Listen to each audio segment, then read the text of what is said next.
the webinar.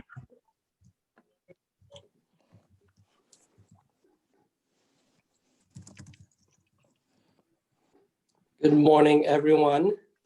My name is Abdi Mohammed. I'm an attorney working with the Minneapolis Department of Civil Rights. And I'd like to welcome you to today's panel on for the World Human Rights Day. Just a couple of housekeeping issues.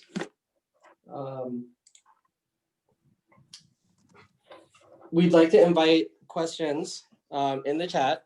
Questions, there's no Q&A session, so questions will be answered throughout. We're excited to have this really great panel, really a world-class panel that I'd like to introduce to you. First, we have Valerie Jensen, who's the Director of the Human Rights and Equal Economic Opportunity with the City of St. Paul. She also is the President of Azon Consulting and a really good friend of mine. We also have Amy Berquist, who is a senior staff attorney with the Advocacy for Human Rights. Amy is a former law clerk to the recently departed Associate Justice Ruth Bader Ginsburg. We're excited to have her here in her work with the Advocacy for Human Rights. She works on issues regarding the death penalty and human rights issues involving the LGBT community. We also have Rachel Pittman, who is the Executive Director of the United Nations Association at the USA. She has a Master's in Business Administration from Johns Hopkins University. And prior to joining the UNA USA, she's worked on multiple leadership positions that represented lawyers, surgeons, regulators, and engineers. In her many accomplishments, Rachel strengthened membership programs, directing rebranding initiatives, and secured agreements with national associations representing China, Korea, Argentina, India, Peru, Egypt, and Mexico. We're also really excited to have Judge Lejun Lang, who is a retired 4th Judicial District Judge. She's also an honorary consul with the government of South Africa, representing South African citizens here in the state of Minnesota. And lastly, we also have Anissa Haji Mutman. Anissa serves as the Assistant Commissioner for Immigrant and Refugee Affairs at the Minnesota Department of Employment and Economic Development. She is also a former minister for Women Development and Family Affairs in Somalia. So we're really excited to have this really world-class panel. Like I said, I wanted to acknowledge what human rights violations look like in Minneapolis and the state of Minnesota. This panel will be talking about really the visible and invisible ways that human rights is at play here, both locally and internationally.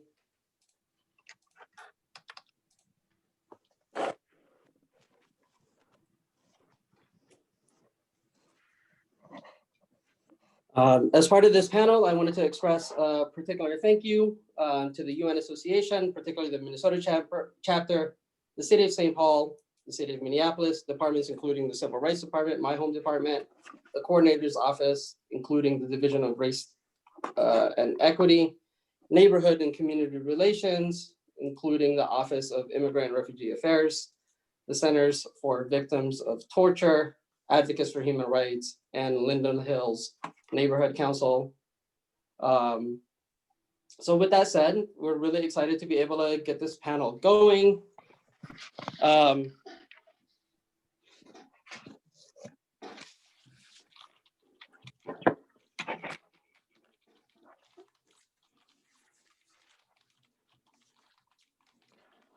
like to start with Valerie, who is a good friend of mine.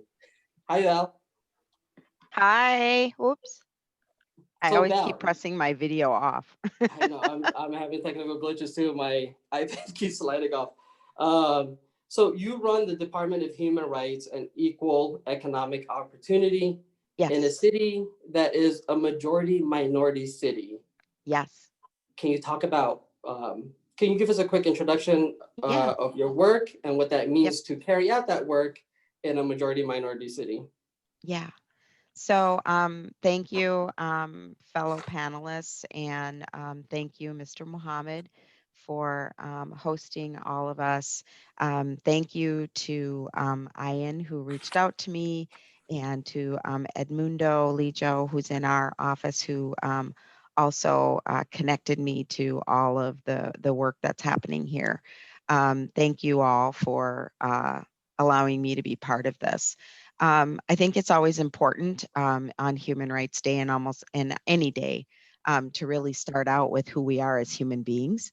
And so I want to start with I'm a mother, I'm a grandmother.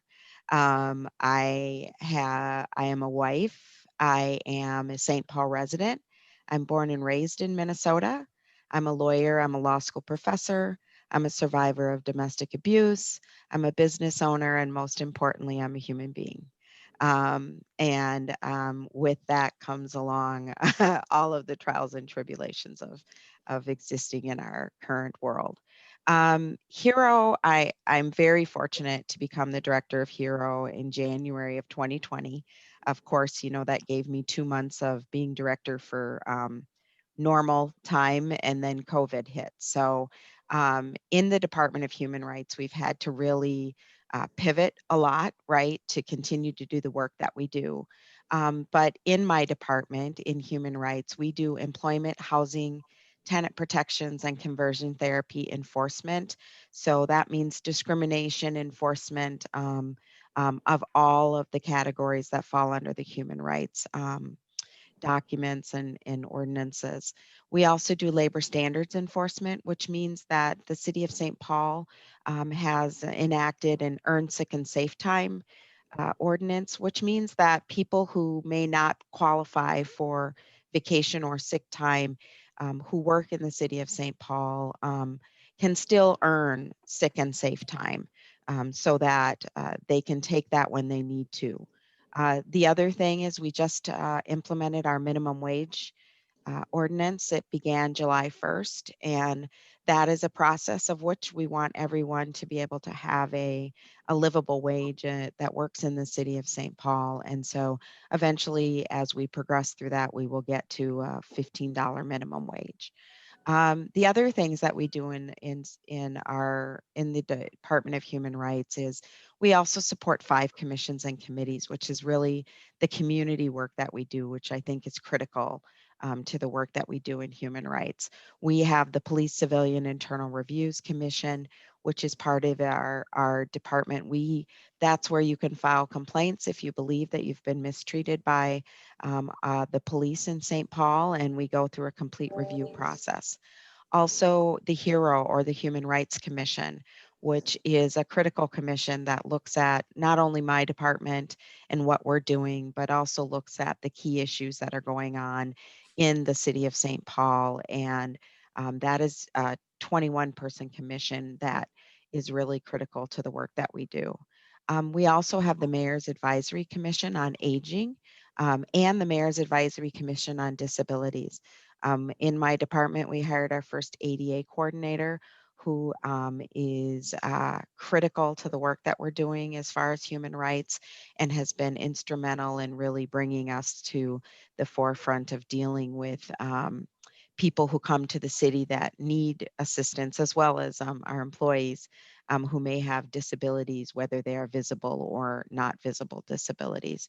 And then we also have our Labor Standards Advisory Committee, which is a brand new committee. So as well in my department, we have procurement and contract compliance, which I think is the equal economic opportunity portion. And I think we don't give enough credit or credence to the work that we do there, but that is where we do our certify vendors, cert vendors, which are minority women, minority entrepreneurs. We do compliance on things like, are we doing vendor outreach to all communities? What about prevailing wages on projects that we do in the city so that we ensure that people are getting a livable wage? What about affirmative action, and whether businesses are complying with all of that? Those are all critical things to ensure that we have representation across the board. That's the work that we do. And, when I took this position, the Mayor Carter, was very clear that, we have an opportunity, but we also have challenges, right? We are a majority minority city. And to me, what that means is that we need to make the city work for all of our residents. Typically, our government systems, when you have a large immigrant population, refugee populations, a large ESL, English as a second language populations, that in order for us as a city to truly be able to serve our residents, we need to be able to communicate with them in the language that is their first home language. We need to be able to provide services to all of our residents, including our deaf, blind, and hard of hearing residents, that we need to ensure that all of the wards, we have many different wards in St. Paul, but that we have representation on these committees, that our workforce is representative of the communities that we serve. So being a majority minority city gives us an opportunity to take a hard look at what has been a traditional maybe government or structure, and make sure that we not only serve the residents, but also represent the residents and the demographics that are part of the city of St. Paul. So when you think of 2020 or 2020, one of the things that immediately comes to mind is the extrajudicial killing of George Floyd. Can you talk about human rights violations, particularly in the Black community, and your work to combat that? Yeah. So, again, I do feel fortunate in the sense that Mayor Carter has been on the forefront, both locally and nationally, being very outspoken about the killing of George Floyd and how it impacts communities of color. The mayor has taken leadership on really one, and this is the first time this has ever happened for me. So, this is really important personally, that I work in a workplace that acknowledged this killing, that had open dialogue and discussions about how it impacted me personally. As a mother of African American sons, as a wife to an African man, and sister to African American brothers and also sisters. I don't want to make light of the fact that we oftentimes focus on the impact that this has had on African American men, and I absolutely does have that impact. One thing we don't talk about as much is the impact. Breonna Taylor, et cetera, is the first time that we've looked at African American women who are subject to extrajudicial killings. So the work that we're doing in human rights, and that the mayor is standing up with things like community first public safety, and really taking a look at how police are spending dollars and the dollars that we're spending, and how might that better be used. Because I think we all know, at least the research shows, and this is true in St. Paul, is that the majority of police calls that we get are police calls that we consider, what do you, quality of life calls, right? So they're things that it may be better that a mental health professional is involved with, or that a social worker is involved with. How do we de-escalate domestic abuse calls so that they don't end up? But we have to have funding to do that. And so, how are we looking at the current funding that we have and really trying to move forward what I would call the other things that need to take precedent, which are, community-based public safety. We are working with a lot of different community-based groups, Healing Streets, all of these groups that are actually on the ground in the community, that are able to de-escalate, so that we don't end up in the situations that we're in. But with that said, we also need to hold police accountable. And one of the, I think the things that I've learned even more so during this is that we need to be aware that Minnesota as a state needs to overhaul the protections that we have for our police. We are one of 20 states that has the most extreme protections. And so that is a bigger than City of St. Paul issue. It's a state issue. And I think that we need to address it on the state level and a national level and continue to be part of that dialogue. For sure. So, Amy, you also work within the Minneapolis Commission on Civil Rights. Can you also discuss the United States human rights record, sort of like at the national level? How's that record viewed internationally? And your work really to bring attention to some of the shortcomings of that record, particularly after the death of George Floyd, Breonna Taylor, and many others. Sure, thank you. And I want to echo Valerie's thanks to the organizers and thank Abdi Afata as well for moderating our discussion today. And before I respond to Abdi's question, I want to wish everyone a happy Human Rights Day. Today is the 72nd anniversary of the United Nations General Assembly's adoption of the Universal Declaration of Human Rights. And I know Rachel will talk about this a little bit more, but today there are events going on all around the world to mark this occasion. And I'll put some hashtags in the chat if people want to get engaged with folks on a global scale for today. So I think it's really important that on this Human Rights Day, we might think about human rights in a global context, but human rights really are about what happens at the very local level. And Eleanor Roosevelt, who was the lead author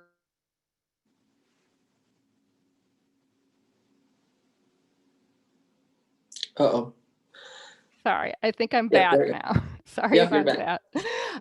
So Eleanor Roosevelt said, where after all do human rights begin? In small places close to home. Unless these rights have meaning there, they have little meaning anywhere. So it's really important that we focus on human rights in Minneapolis, in St. Paul, at this local level to give them meaning. But the United Nations does pay attention to the human rights situation in the United States, and I'm also a commissioner on the Minneapolis Civil Rights Commission, and as part of that work, we have a complaints procedure. And people can submit complaints to the Department of Civil Rights, and folks like Abdi will review those, and then the Civil Rights Commission has the chance to review as well. So I want to make sure that people know about that as well.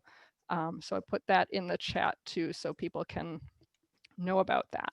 But and the Advocates for Human Rights, where I work, is also engaged in advocacy at the United Nations, as is the Minneapolis Civil Rights Commission. And there are a lot of different opportunities where the United Nations reviews the United States human rights record, and anyone can get involved with this process. You don't have to be an expert. You don't have to be a lawyer. They're really open to everyone. And one of the benefits of the global pandemic, if you can think about it that way, is that so many of these meetings are now offered remotely and are offered online. So you can go to your computer and you can attend the meetings just like anyone else can, and you can get engaged. So I really encourage people to do that. The most recent scrutiny at the United Nations of the United States human rights record happened on November 9th, and that is a procedure called the Universal Periodic Review. This is a peer review mechanism where governments review the human rights record of other governments. Every country goes through this approximately every 5 years, and governments get a chance to make recommendations to other governments. And it's kind of a political, diplomatic process, and all human rights issues are fair game. We're currently in the 3rd cycle of this process. So, and because it's a peer review process, every country gets to make recommendations to every other country. Even countries that have horrible human rights records get the same amount of time to make their own comments and to make their own recommendations. And it's an interesting procedure because the country that is being reviewed has the choice to accept or reject each recommendation. So if the country accepts the recommendation, it has 5 years to go forward and implement until the next universal periodic review happened. The Minneapolis Commission on Civil Rights did a debriefing on what happened on November 9th on Facebook, and I will in a little bit post a link to that in the chat so you can learn a little bit more about the process. But the Civil Rights Commission submitted a report for this review process. The report was due back in October of last year. And in that report talked about racial disparities in education, about access to housing in the city of Minneapolis, and also about police violence and accountability. The Advocates for Human Rights also submitted reports on the death penalty, also a report with SETUL, a Minneapolis organization on labor trafficking and labor exploitation, and also a report on immigration, asylum, and immigration detention. So there's been a lot of advocacy. And with the Civil Rights Commission, we sent out over 70 emails lobbying countries to try to get them to raise our issues in that interactive dialogue that happened on November 9th. And the takeaways from that interactive dialogue was there's a lot of interest in human rights issues in the United States. There's so much interest that each country had just 55 seconds to speak. And by far, the issue receiving the most attention was the issue of police violence and accountability and impunity for police violence against civilians. So there were a lot of recommendations pressing for the United States to hold people accountable for these extrajudicial killings by police. There were literally dozens of recommendations on the issue. So that was really important, I think, and we felt validated in our advocacy on that issue that a lot of countries really took that seriously, and with their precious 55 seconds of time, raised those issues. Several countries mentioned George Floyd by name, so it was really, really important to me personally to hear his name being spoken at these top levels of the international human rights community. And another takeaway from the process is that it drives home that human rights are universal, that it can be really helpful. You know, we know that what is happening is wrong, but speaking about it in human rights terms can help show the broader context and can help focus the world's attention on the human rights concerns we have here at home.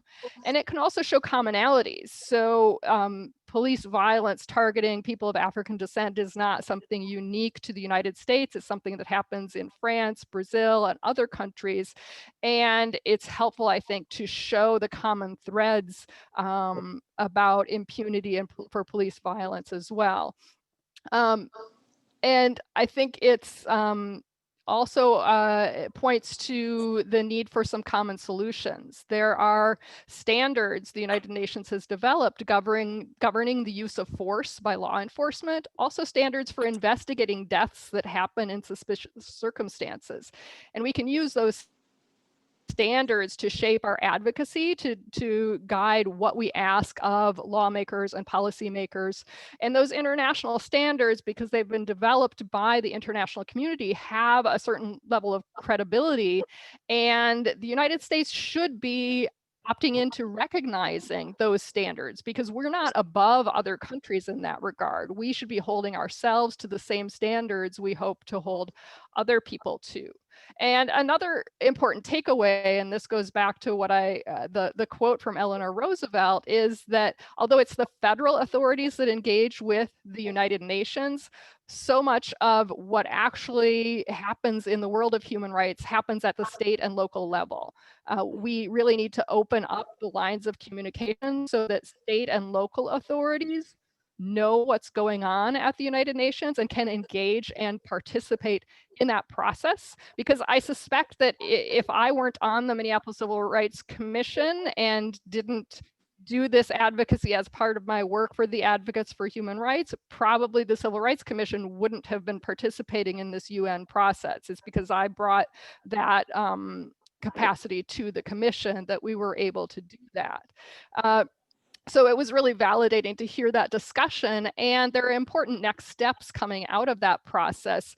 The government of the United States has until March 2021 to look over that long list of recommendations and to decide which ones to accept or reject. So that's something all of us can do, is encourage the incoming administration to accept those recommendations, especially the ones that have to do with accountability and ending impunity, and also working with the people in authority at the state and local levels to implement recommendations.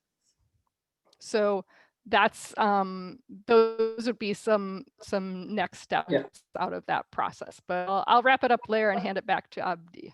Yeah, thank you. I actually have a follow-up question. You raised a lot of really great points, particularly that some of the shortcomings that we experience here in the United States is really a global issue.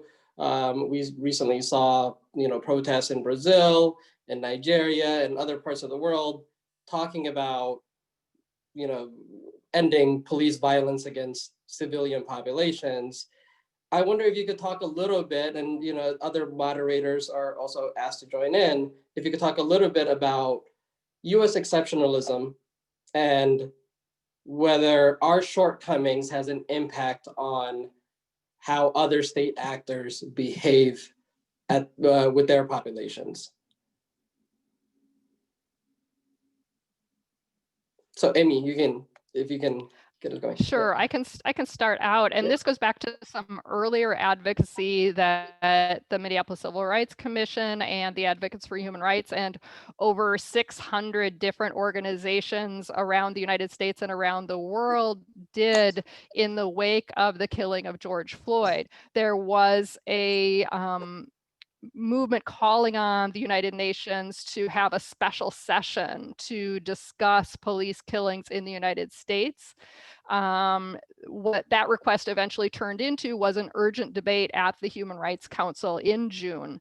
And there was a resolution to have the United Nations prepare a report on the issue of police violence targeting people of African descent over the next year. So that work will be going on until through 2021. So that was really important, but interestingly, you may be aware that the United States had been elected to serve on the Human Rights Council, and the current administration withdrew, basically gave up that seat it was elected to sit on. And as a result, the United States has not engaged in any discussions at the Human Rights Council when the Human Rights Council is meeting as a group, as it does 3 times a year. So while this urgent debate happened on June 17th and June 18th, and it was prompted by the killing of George Floyd and impunity for police violence in the United States was not present in the room during that discussion, nor did the United States speak during that discussion. So that was, of course, disappointing, but not surprising, because our elected officials have disengaged from the Human Rights Council, and it will be up to the new administration to re-engage with the Human Rights Council, as we expect it will. But it also, the result of that, the initial resolution was to focus on the United States, but the resolution was changed so that it doesn't specifically mention the United States. So, I can see that that's disappointing, because the whole purpose of the resolution being brought was to focus on the situation in our country, but I think it's actually a positive thing that the report will look at commonalities, police violence targeting people of African descent in other countries as well, and point to common solutions. So I think that's a really important takeaway from the resolution that was adopted on June 19th this year.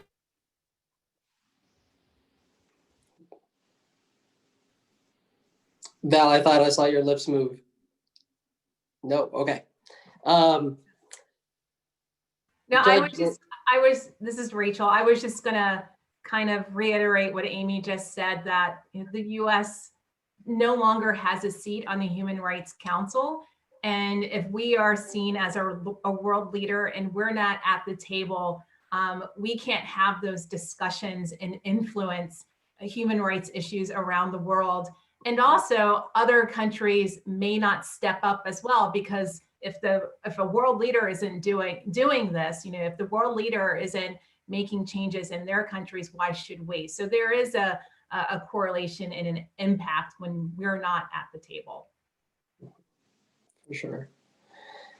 Judge Lang, sticking with the intersection of the local and the international, can you discuss your work with the Truth and Reconciliation process here in the city of Minneapolis, particularly talking about how that format for healing and addressing human rights concerns came about and how you got started with that work?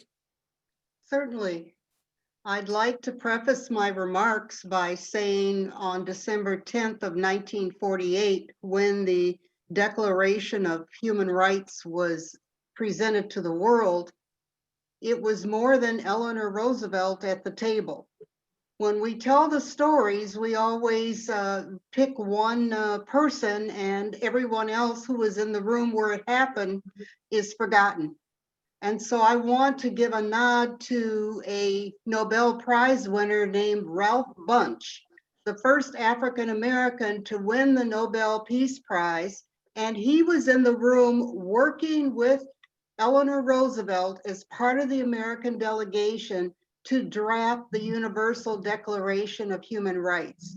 And what this means in 1948 is the Americans, as victors in World War II, were trying to set a moral standard for the world on human rights. But Ralph Bunche knew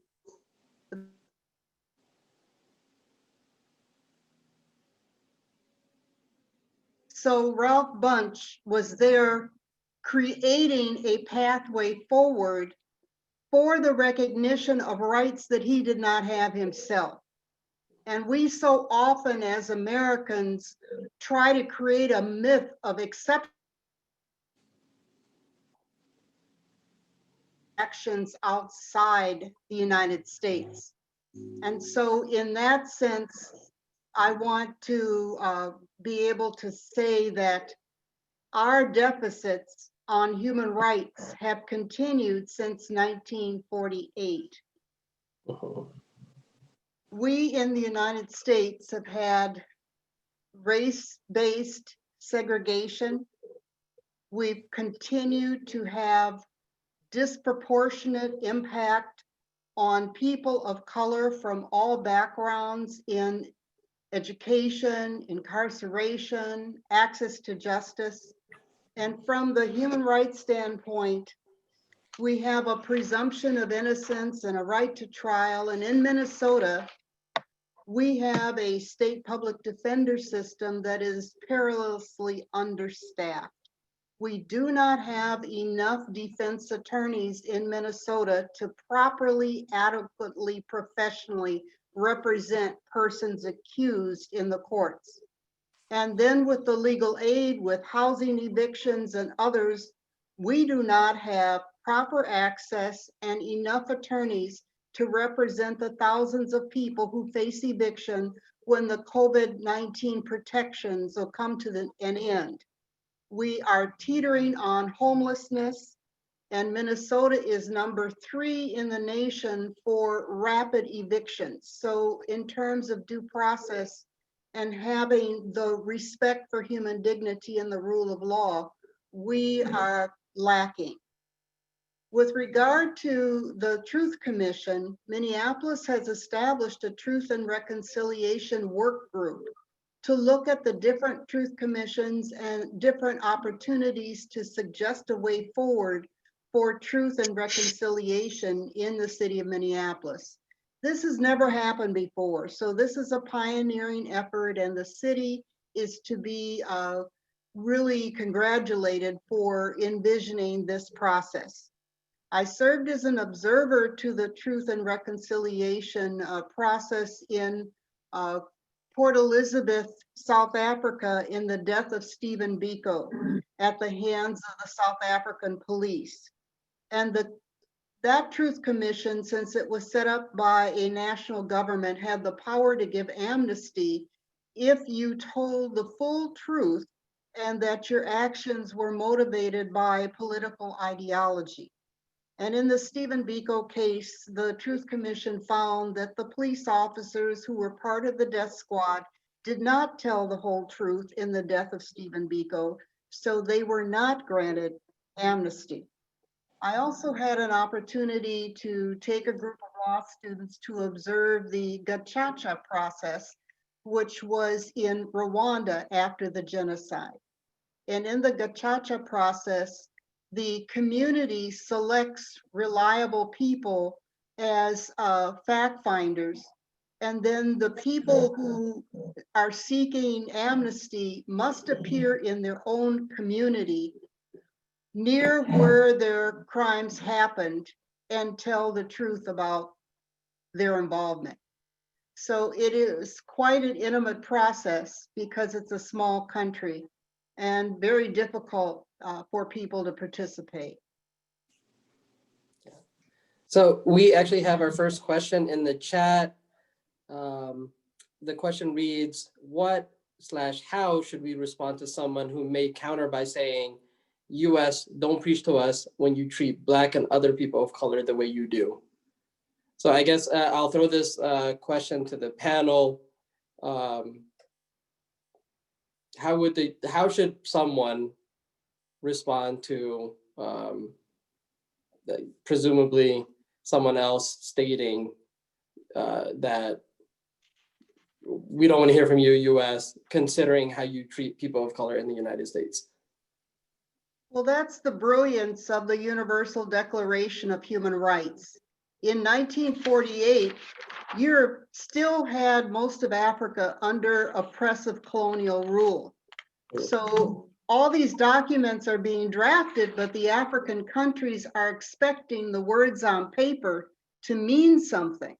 And it took probably at least 25 years for many of these countries to start getting independence and to be able to set their own course, establish their own courts, and eliminate some of the oppression.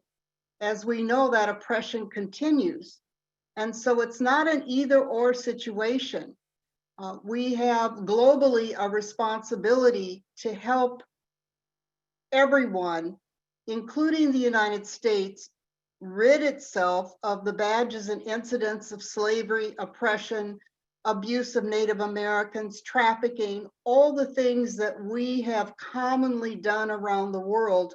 We have our share of work to do here at home.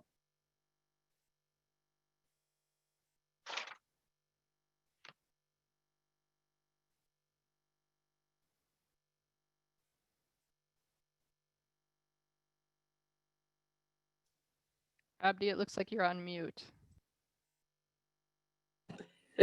Thanks, Amy. So I was saying this is actually a nice segue to Anissa. Anissa, you've worked previously in Somalia working on women's rights issues. Can you talk to us a little bit about that experience and then segue into your current work, giving us an introduction into your office, why that office was created, and some of the work that you do? Thank you, Mohammed and Abdi Fatah, and thank you everyone for hosting this event, and happy Human Rights Day, everyone. It's a very important day for me because while I was serving as a Minister of Women Development and Family Affairs, was one of the days that we really looked forward to, because it was a way that we highlighted the both direct and indirect human rights violations against women, children, marginalized communities. And some of them include, child labor, child slavery, human trafficking, which is something that's also happening within the United States. And also the refusal for community leaders and tribal leaders to include women in participating politics, taking on offices to be able to advocate on behalf of women and children and marginalized communities. So my role was to educate not only state leaders, but also the community members, to make them aware of their rights and to be able to speak up and fight for their rights. And of course, what was the most difficult was the lack of resources, or very limited resources focused on addressing human rights violations. There was also the indirect religious indoctrinations towards women, the way they dress, what they want to learn, what they want to study, and their contribution to the society and the kind of role they want to take upon. However, I could say with inadequate resources, I was able to create gender and child protection policies, create ways to include women's political participation, which we succeeded in realizing 27% out of the 30% quota set for women's political participation. We fought for, victims of violence, child molestations, and created and fought for the sexual offense bill, which would penalize rapists regardless of their status.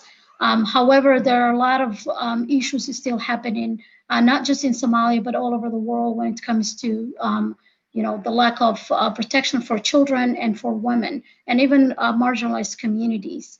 But particularly for Somalia, if somebody wasn't wealthy or belonging to a majority of the clans, pretty much they were very invisible. And whatever that was happening, it didn't seem like that they had justice in getting their rights or exercising their rights. And with, coming back here and taking this job at DEED, I feel that although my role is to address the barriers immigrants and refugees are facing, I can also position myself using my past experiences and what I've witnessed to be able to educate both communities and leaders, and also bring communities and state leaders together to advocate, working together and understanding the barriers. Because when the conversations happening on the local communities versus the conversations happening at the state level or legislative level are not parallel, then there's a disconnect. And that was one of the reasons I created a platform to bring community leaders, advocates, educators, researchers, and community members, as well as state and legislative leaders, to discuss how we can come together, to work together, and create accessibility for the resources available on the state level for our communities.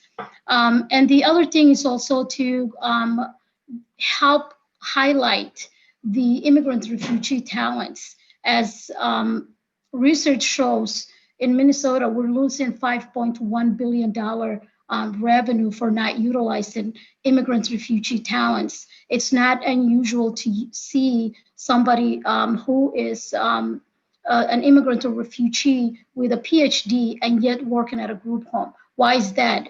It's because of the systematic barriers that we have. And the systematic barriers that immigrants and refugees are facing are not, that different from the barriers that our other communities or BIPOC communities are facing. And, at DEED, we offer, many resources, and including business development, loans and grants, community financing, and workforce development and trainings. And my hope is to be able to pave the path for addressing the barriers, but also bringing communities together, and for immigrants, refugees in our state to understand their rights and responsibilities, and also have a say about who they choose to vote for and what they can do to also contribute to the rights and protections towards all BIPOC community members. So, Anissa, cities like the city of Minneapolis have declared racism a public health emergency, really. Can you talk about COVID's impact on immigrant and refugee communities and Black, Indigenous, people of color, and what work is being done to combat those disparities? And if you could share a little bit about that also. Sure, thank you. So with COVID-19 and also with the civil unrest, BIPOC communities have been really affected, and more so with immigrants and refugees. They really don't have much access in when it comes to translated materials and how materials are translated. DHS, thankfully, is the largest organization within our state that translates most of the materials that they offer. But still, there is a barrier for that, because many community members do not have access to testing sites, and also if there is the translation services available, it's not really clear. Of course, such as the language that are covered in materials that are translated often are in Spanish, Somali, and Hmong, and that's not enough. There are more languages requiring accessibility. But overall, the BIPOC communities, majority of them are essential workers. So if they lost their jobs and they didn't receive enough unemployment, they cannot go back to work, or they don't have, the jobs that were available to them. So there's a lot of financial problems that they have faced. And the other thing is also, now with the financial barriers, it's then the housing issues. So we had the, eviction moratorium that just ended on December 7th. I know that Hennepin County does have assistance for housing that will, exist sometime until, I think is it January? I think perhaps Michelle Rivero can update or share a link on that. But there are other assistance too throughout other metropolitan areas and within Ramsey County. But despite the resources that had been made available, there are still a lot of barriers. With the Small Business Relief Grant, for example, that was launched on June 23rd, a lot of small business owners that were part of the BIPOC communities and other underserved communities were not able to access, because one of the qualifying provisions within the grant was that they have to be in good standing with the Secretary of State office as of March in this year. And that wasn't the case. Many of these businesses were not aware that they had to be in good standing, and for that matter, they were disqualified. And unfortunately for our, agency at DEED, we were just implementing, so we had no way to override that. But that's one of the things that we need to address, because when we create grants or resources for BIPOC communities, we need to think about what are the eligibility criteria and how are these eligibility criteria will affect these communities, and how can we assist communities to access the resources in an effective way that the money will be used up and that they can better themselves and their lives. And truthfully, we've seen when BIPOC communities have access to resources and that they're able to better themselves, the kind of positive impact that they can make towards the state. So, yeah, thank you for sharing, Anissa. Rachel, so you're the executive director of the United Nations Association, USA. Can you give us a quick orientation of that organization, that work that you do, and also talk to us a little bit about why the Universal Declaration on Human Rights is so important, and your organization's work to respond to the George Floyd death and some of the challenges that were particularly pronounced in 2020. Thank you. And also I want to thank Stuart Ackman, President, of UNA USA Minnesota for inviting me here today. I'm excited to hear all the comments from the other panelists. And for those of you that are unfamiliar with UNA USA, we are a grassroots movement of Americans dedicated to advancing the values and interests of the United Nations. UNA USA is the largest global network of UN advocates. We have 20,000 members, over 220 chapters, as Stu said earlier, in 45 states across the country. And we see ourselves, you heard a lot about the Universal Declaration of Human Rights. We see ourselves as stewards of the UN's Universal Declaration of Human Rights, or the UDHR. And the UDHR, as Judge Ling mentioned, was drafted by a small group of delegates, including US Representative Ralph Bunche and First Lady Eleanor Roosevelt, who, interesting enough, she also served as chairman of UNA USA after she shepherded the UDHR to its completion. The UDHR document is made of principles that UN member states agreed to uphold in 1948. It represents fundamental human rights, such as the right to work, marriage, voting, and adequate health and well-being, such as shelter, food, and medical care, no matter your race, religion, sex, language, and other distinguishable factors. And it's believed that these rights would manifest into freedom, justice, and peace in the world. So, you know, here we are in the 21st century, and advocacy for human rights continues. It's always been in UNA's blood. In 2019, UNA USA campus and community chapters conducted a universal periodic review consultations to put forth recommendations on how the US can improve its domestic human rights record. And UNA advocates, we hosted 30 convenings, often with strategic partners like March for Our Lives and Blacks in Law Enforcement of America.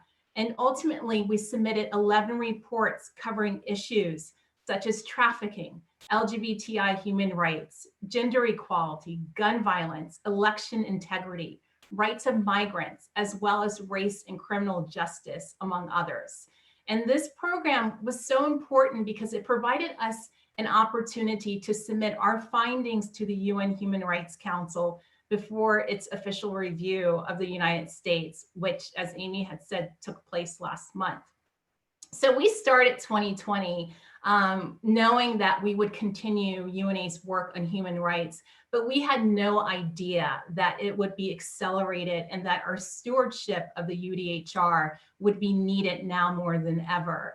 And within days of George Floyd's death, we, like many organizations, put out a statement expressing our concerns about racial injustice in America.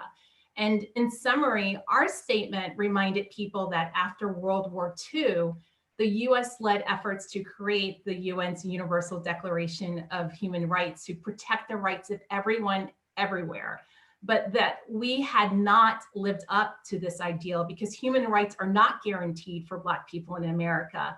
And in many cases, they are actively, they are actively oppressed, overlooked, and denied. And we stated that we needed to do more to move forward with a commitment to, and that we needed to use our voices, we needed to use our stories, our ballots, and our liberties to call out injustice whenever we see it, whether it's happening here in the US or somewhere else in the world. So many other UNA chapters also follow with their statements to connect with their communities. And also, as human rights advocates, we find opportunities to join forces with like-minded organizations to inform the UN of racial injustices in the US. And as you heard earlier, we also participated by supporting the families of George Floyd, Breonna Taylor, Michael Brown, and Philando Castile by signing on to a letter together with over 600 human rights groups to demand the United Nations Human Rights Council swiftly convene a special session to investigate the escalating situation of police violence and repression of protests in the United States. And as Amy mentioned earlier, the Human Rights Council did meet and adopted by consensus a resolution strongly condemning racially discriminatory and violent practices perpetrated by law enforcement against Africans and people of African descent, and excessive use of force against peaceful protests. But now we did our statements, we joined other statements, we knew it was time to take action. So we developed a racial resource guide to help members fulfill their commitments to combat systemic racism. The guide includes a list of books and podcasts and articles and suggested racial justice organizations, all to help mobilize, reflect, and hold meaningful conversations on police violence, human rights abuses, and racial oppression. We also hosted a virtual town hall that brought together various voices who shared their experiences around racial injustice and provided an open discussion for the audience as well to express their emotions. We are hosting webinars and we'll continue to do this. We did one recently titled The Intersection of Art and Social Justice, where various artists featured their work and discussed how diverse forms of art can help encourage us to be better advocates and allies. We also launched a human rights affinity group, which will take the lead in interacting with the Human Rights Council and develop programming to address issues such as racial injustice. To further advance the Black Lives Matter movement, UNA USA is supporting 2 resolutions that call for the creation of a U.S. Truth, Racial Healing, and Transformation Commission. The first was introduced by Representative Barbara Lee in the fall, and the second one was introduced by Senator Cory Booker just this week in the Senate. Both resolutions are essential elements in any process, and we have seen this done by the UN, where they bring people together and they have a commission where people can talk about all the injustices that are happening in their communities. So I will give, in a moment, I'll allow you to take action if you would like on this resolution. And then on a local level, chapters like UNA Minnesota continue to inform their communities through programs like this or produce reports on the intersection of Black lives and human rights. And on a national level, we will continue to use our platform to educate, mobilize, and inspire individuals to fight systemic racism against Black people. Most importantly, we're going to be looking inward and analyze our own programs and policies to ensure we, UNA USA, are reflecting the ideals for which we advocate. So, you know, I must admit that these last several months have been really hard, especially with the COVID-19 pandemic uprooting our lives, but we know that we cannot let up, that we must keep up the momentum until there's real change. And we must continue to incorporate racial justice issues into our programming and advocacy whenever possible and as often as possible, because the principles of the Universal Declaration of Human Rights are worth fighting for. And we'll continue this fight until all human beings are free, equal, regardless of color, creed, or religion. So thank you. And whenever you want me to share that advocacy ask, I will. You're on mute. Rachel, I can do that now. Great. So Stu, if you can put it up on the screen. Just 2 things I would love to ask of everyone.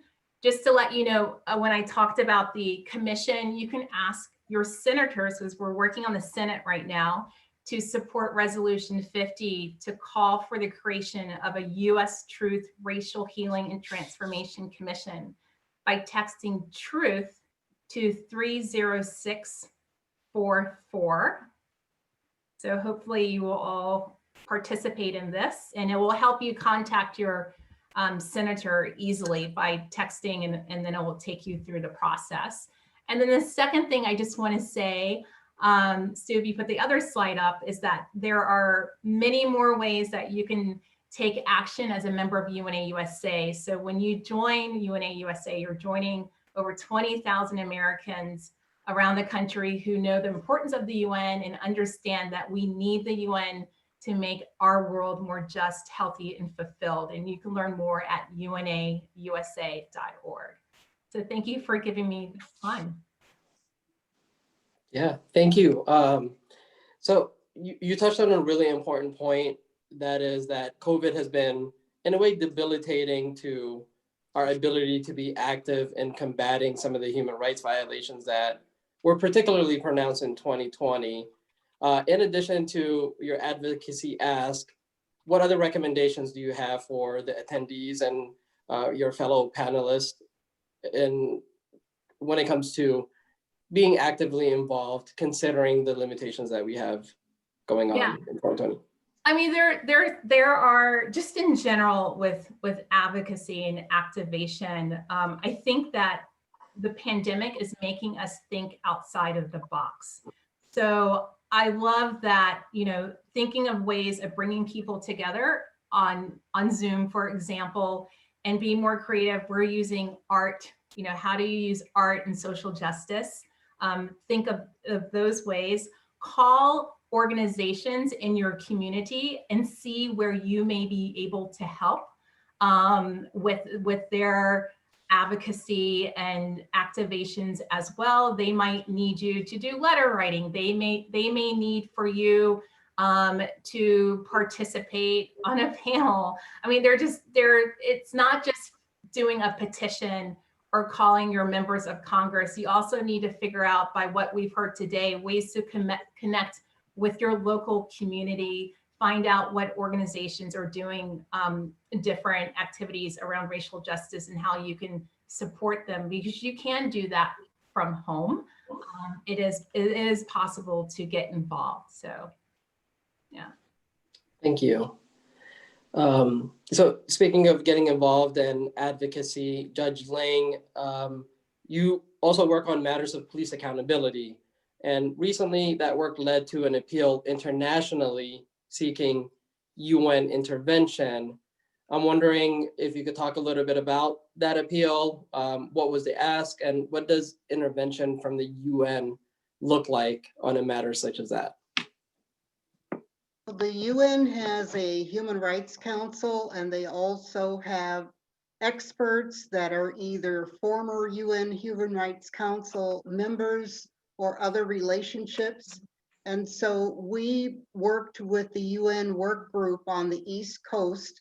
As Rachel has indicated, the ad hoc working group from Minnesota not only had participated in the appeal regarding police accountability after the death of George Floyd, but we had also made an appeal to the special rapporteur that was looking at conditions in the United States 2 years earlier. We also sent representatives to the UN special rapporteur meeting in Chicago. So we had Rose Brewer and Sherilyn LaChapelle travel to Chicago to be part of the UN special rapporteur fact-finding meeting in Chicago.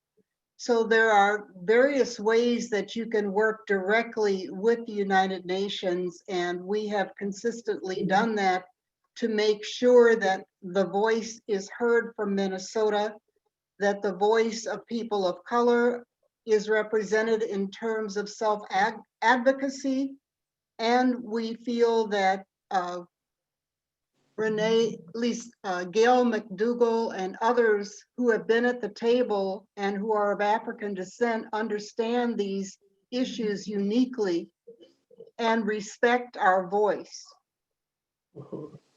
Yeah, and then sort of from a bottom-up approach, Valerie, in your work with the city of St. Paul, can you talk about, you know, your work to increase awareness of your work so that people understand what their rights are and how they can seek redress?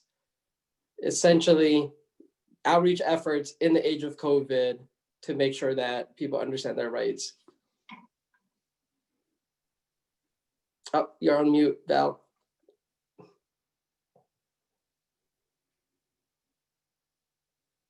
Can you hear me now? There it is. Sorry about that. I think one of the most important things that we have done in trying to pivot, right, is for instance, Mayor Carter held a series of, I guess, town halls, right, virtual town halls in April and May, with each particular demographic around COVID. And it wasn't just, yes, it was around the public health crisis that we were in, but it was also around the economic crisis that we are all in. It was around the housing crisis that we are all in. And so a lot of the work that we have done is to stand up community groups, right? That, for instance, I'm on the Tenant Protections Implementation Committee, and that is a group that we're meeting virtually to put together how we're going to actually implement the Tenant Protections Ordinance. I'm also on there's a group on economic justice and what does that look like. The mayor is also part of the pilot program, right, for a universal, St. Paul is in a pilot program for a universal income program that we have stood up. The things like the Bridge Fund, where we actually, stood up, the city stood up, the mayor stood up, our Office of Financial Empowerment, our Planning and Economic Development. We, determined that we have to get people direct resources on the ground in order for them to be able to survive this pandemic. And so a lot of the work that I consider human rights work is work that's on the ground. I think that we all know here on this panel, I know that it's a conversation that we have daily and weekly here at the City of St. Paul about our unsheltered residents. We've seen a 300% increase in the number of unsheltered homeless, right? And so we have to have a coordinated on the ground approach to, we can't be just theoretical. We have to actually put a plan in place in order to protect the rights of our most vulnerable residents. And so a lot of the work that we've done while virtual is also requires on the ground work and understanding of what our residents are dealing with, and how we as a city have to respond to that in new ways. I think it's very interesting that prior to this, looking at different work options, right? None of us would have imagined that an entire department, or at least my department, 95% of us are working remotely, right? That was something that wasn't happening before. But we're also acknowledging the fact that my sons are both frontline workers, right? So they're essential workers that have to go to work every day and face the fact that they might get exposed to the virus, and what that means for their communities, and what that means for our family. Standing up testing sites, I think, is critical. Making sure that we're going to communities that actually are underrepresented when it comes to our testing. All of those things to me are human rights issues that impact people every day. And that we have to, as a city, meet those needs in the best way possible, because it's not something that, because of COVID, we have even more needs, not less.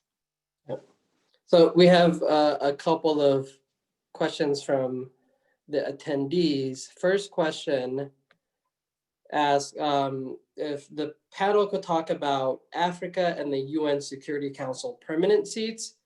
I think the question gets at inherent structural inequities among state actors in this international body.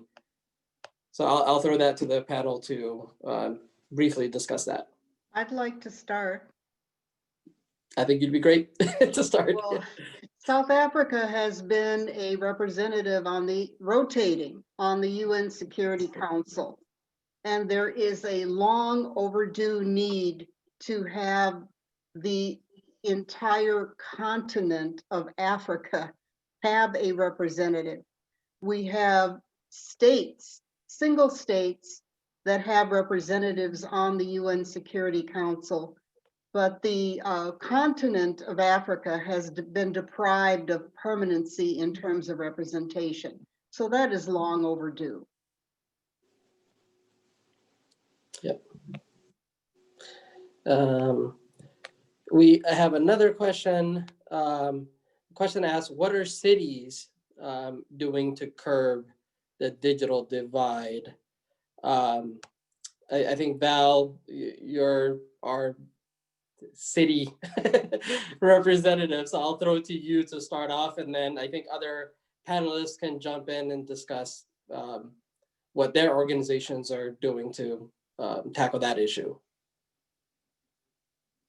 Mute. So this is another constant conversation that we're having at the City of St. Paul, in conjunction, most importantly, with our St. Paul Public Schools. You know, there's no shortage of data that talks about the critical digital divide and how we have to be innovative and different in how we're delivering our educational services, because you know, the economic divide, the racial divide, all of the disparities that exist here in Minnesota, which unfortunately we have significant educational disparities between whites and communities of color. We have healthcare disparities. We have all of these disparities here in Minnesota, and the digital divide exacerbates that, right? So we have these educational barriers where, you know, people who can afford to buy a new iPad and have high-speed internet, how are those families that can't afford that dealing with online education and juggling all of those things? So at the City of St. Paul, we have looked at all of those issues, and we've worked very closely with St. Paul Public Schools on the digital divide, in the sense of how do we get hotspots and other internet services to all the community, all of our communities in the City of St. Paul. Also looking at things where we have taken our libraries and parks and turned them into hubs, right, where people can have access to internet, et cetera, as well as food distribution. We have taken a lot of people who weren't necessarily in the food distribution business, who are distributing hundreds of meals to families in need, which are typically also the families with the digital divide.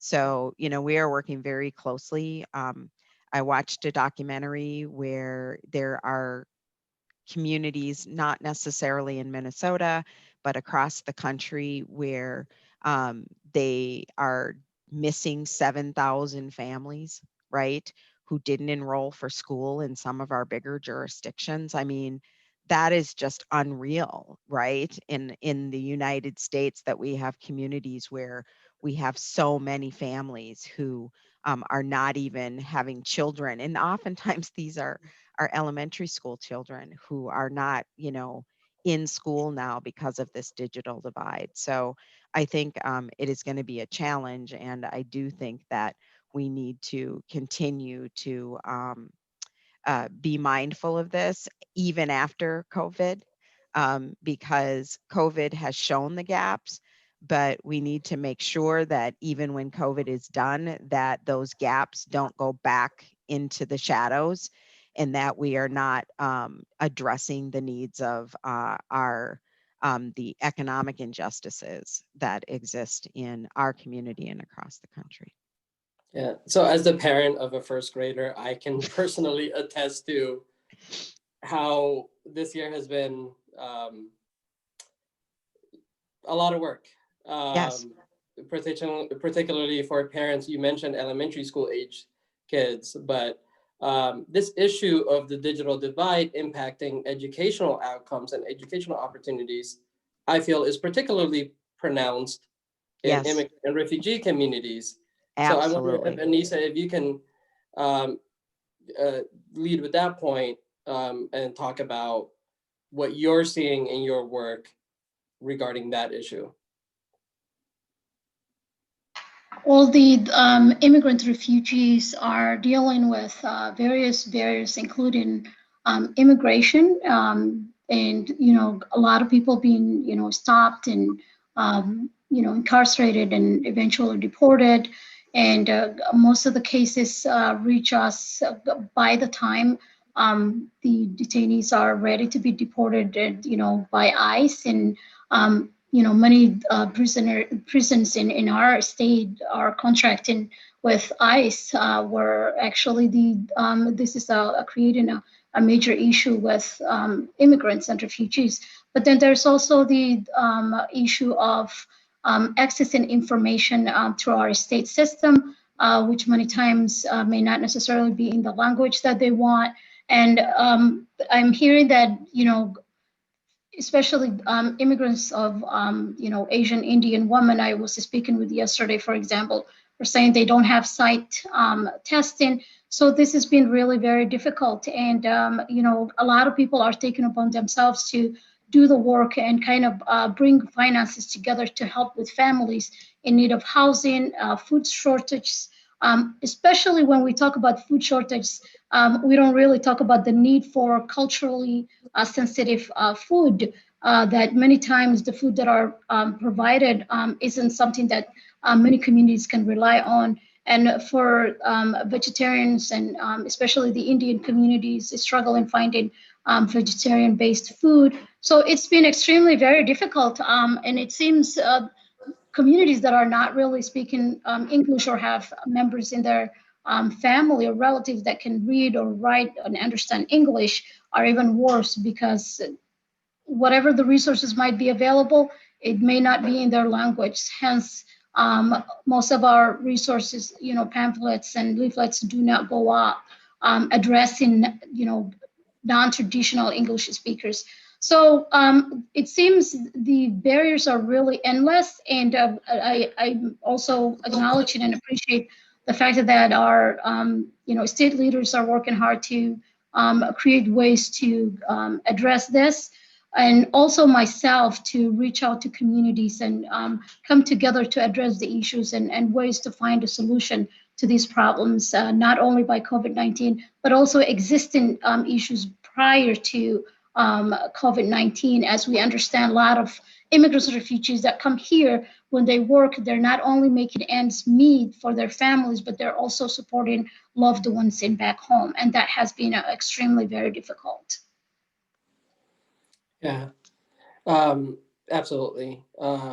So on this theme of immigration and immigrant restrictions, I personally work as a pro bono attorney with the Advocacy for Human Rights, where I volunteer to take an asylum case. Thank you. So shout out to Amy Berquist, the group, and the staff there. But Amy, I'm wondering if you could talk about immigration, the southern border, if you could talk about restrictions there. It seems every once in a while we hear a horrific story about children and parents and separation. And so if you could talk about the human rights issues faced by immigrants seeking protections in the United States. Yeah, and we could spend an entire hour on this subject. So for purposes of efficiency, I'll just give a brief overview, but I'll also post in the chat a link to the report the advocates submitted for this recent review of the United States human rights record, because there are issues of immigration detention, also the practices at the border, including the use of lethal force at the border, and denying people entry. The United States is a party to the Refugee Convention and Protocol, and we have an obligation to allow people to seek asylum. it's not unlawful to come to the United States, to enter the United States and seek asylum, and yet our current practices are denying people that opportunity. And regardless of whether somebody is an asylum seeker or another kind of immigrant, they are being endangered. There have been COVID outbreaks in immigration detention facilities, and there are myriad human rights violations affecting various immigrant populations. So I think there's a really a lot we could dig into here, but it's very helpful, I think, to look to what are the international human rights standards, what does international human rights law say about the rights of immigrants, and what are we doing that doesn't measure up to those standards, because that allows us to open up a path forward to improving our human rights practices and improving respect for human rights. I also want to say that there are a lot of opportunities for people to get involved on the topic of the digital divide, access to education, and the rights of migrants.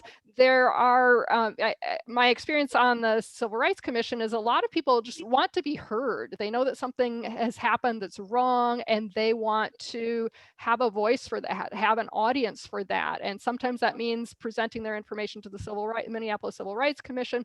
But there's also an easy format for people to bring their complaints to the United Nations. The United Nations has experts on a lot of different subject matters, an expert on the rights of migrants. There's an expert on the right to education.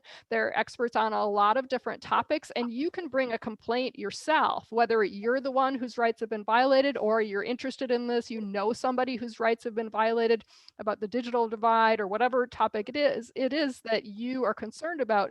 You can bring that case to the United Nations. And we have developed a series of training videos and PowerPoints and further documents, and I'll put those in the chat, because you can have your voice heard. You can not only come and participate in today's forum, but bring that case to the United Nations. And you might say, well, what good does that do? It helps bring visibility about the human rights issues that are happening.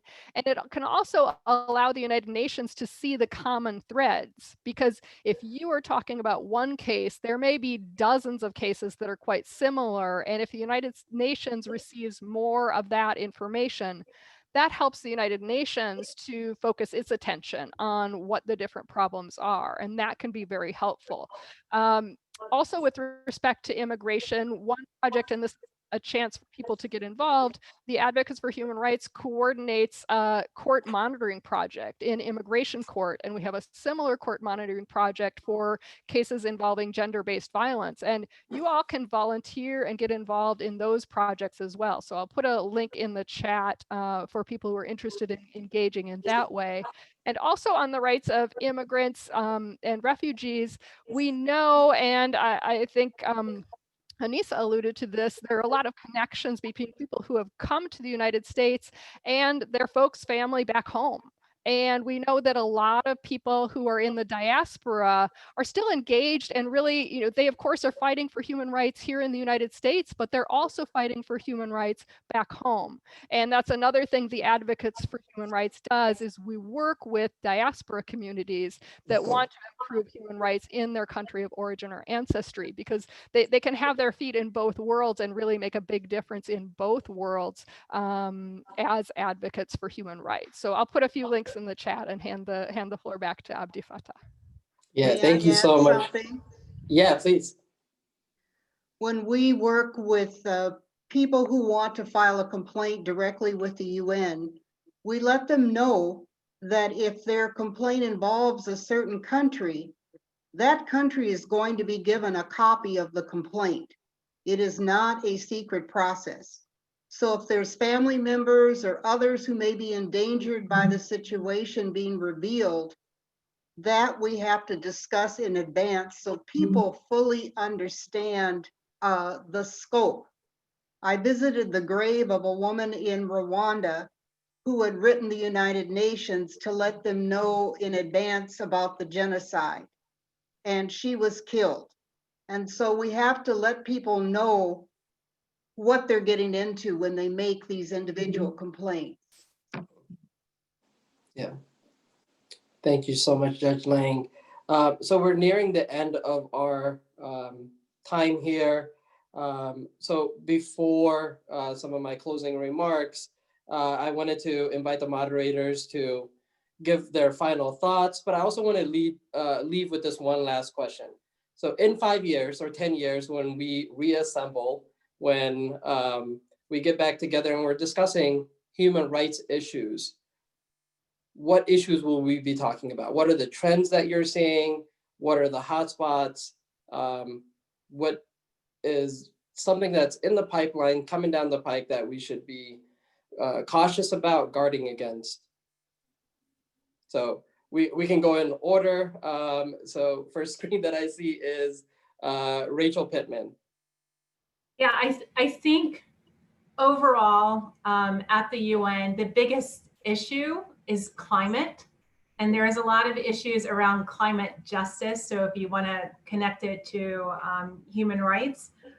So I'm going to point out climate justice, but I do want to say that we are in the decade of action, or you might hear decade of delivery. The UN in 2015 signed on to 17 sustainable development goals that touch on a lot of the issues that we discussed today. Poverty, hunger, gender equality, racial justice. I mean, there are, I don't know if you can see this, there's 17 goals that we have to work on, and the COVID-19 pandemic has exacerbated all of them. So, and it's brought us backwards when trying to achieve these 17 goals. So in 5 years, we would have 5 years left to fulfill these goals. And I think that's what we're going to be talking about, but climate definitely will still be at the top, and how it affects all communities, all life forms, and we need to do something about it. Judge Lang. Well, since the Europeans invented race and used that structural concept to colonize and take power and oppress, race will continue to be a problem. Just like we deal with the sun rising and setting, it is something that's in our reality that will continue to be a problem. What Ralph Bunche and those Eleanor Roosevelt did in 1948, we still will be facing in the future, because it's something we have to keep in good repair. It's like the tide that comes at night. If you don't clean the beach the next day, you have a mess. So we have to be forever vigilant dealing with race, color, and oppression. Thank you. Anissa.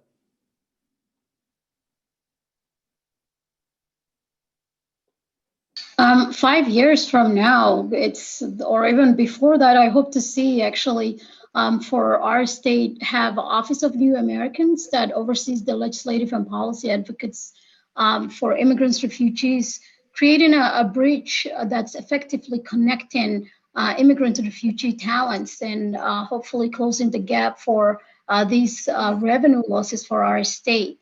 And of course, educating state leaders, legislative leaders about immigrants and refugees and their impact on positive impact towards the state, as well as our immigrants and refugees knowing how to fight for their rights and understanding their rights, and also having the ability to integrate and create ways that they can leave a legacy for generations to come. Thank you, Anissa. Amy, your thoughts? Sure. Well, I think in 5 years, what I would hope to see first is that the United States would no longer be the only country in the world not to have ratified the Convention on the Rights of the Child. And that ties in with a question we received in Q&A, like, what can young people do? There's so much energy and potential among the youth. And I think that is where it seems cliche to say they're our future, but there is really so much potential. And I really think we need to be putting more young people in leadership positions The older guard needs to, step aside and play supporting roles for the voices of younger people to really lead us, because they are the ones who are going to be mostly directly affected by climate change and all of these other human rights situations we're going to be facing. So that would be my hope for the next 5 years. Thank you so much. And last but not least, Valerie Jensen. Hi, I wanted to, along with Judge Lang, first to address the fact that we will continue to be dealing with race and racism, particularly in the United States. And there's a book that I've read recently that I think is one of the most profound books. It's a book called Begin Again, James Baldwin's America and Its Urgent Lessons for Our Own. Those of you who don't know James Baldwin, he was an amazing author who really looked and challenged America. And one point in this book, it says that if what I call the value gap is the idea that in America, white lives have always mattered more than the lives of others, then the lie, which is what he talks about, is a broad and powerful architecture of the false assumptions by which we as Americans have maintained. So for me, the permanence of race and racism in this country is critical to us being able to move forward. And that means, particularly in Minnesota, where we don't like conflict and we don't like to talk directly about issues regarding race and poverty, et cetera, that we address this and we continue to address these gaps, this value gap that we have that all of our assumptions are based on. So for me, in 5-10 years, we'll still be needing to be vigilant about all of these gaps that we are seeing during COVID here in the United States and across the world. Thank you so much. So I'll give my 2 cents also. Valerie knows me. She knows that I consider myself a realist. So I understand that in 5 or 10 years, we will be fighting some of these same battles. What I hope instead is that we're also celebrating a little bit more success. So that's why it's really important for me today that we're celebrating World Human Rights Day, because on December 10th, 1948, the nations of the world agreed that universal rights are belong to all of us, really. But yet today in 2020, on December 10th, 2020, those rights remain invisible to some members. And but I do think some of the work that you, the moderators, are doing, you, the attendees of this panel discussion, continue to do and continue to engage in will be instrumental in tackling some of these issues. So we're at the end of this panel discussion. We stopped on time. I really want to say that I am indebted to this great group of moderators who, as I mentioned in the beginning, are really a world-class group of individuals who were able to share their expertise and their experiences with us. So before I leave, I want to thank everyone that was involved in putting this together, in particular, Michelle Rivera with the Minneapolis Office of Immigrant and Refugee Affairs, and Stuart Ackman, who is with the UN Association, the Minnesota chapter. Stuart, I'll actually give you an opportunity to jump in and say something if you like.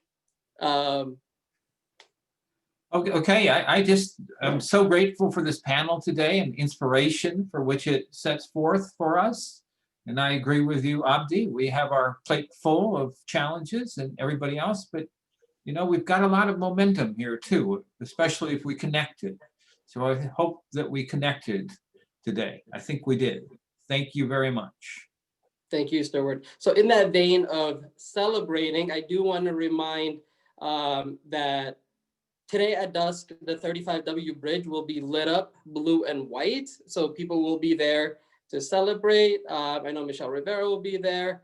Me and my family will be there, so it would be great to see you guys from a distance so that we can all remain safe. Once again, thank you to the moderators. I'm once again grateful, and we'll leave it at that. Thank you so much. Thank you. Bye, everyone. Bye, everyone. Thank you.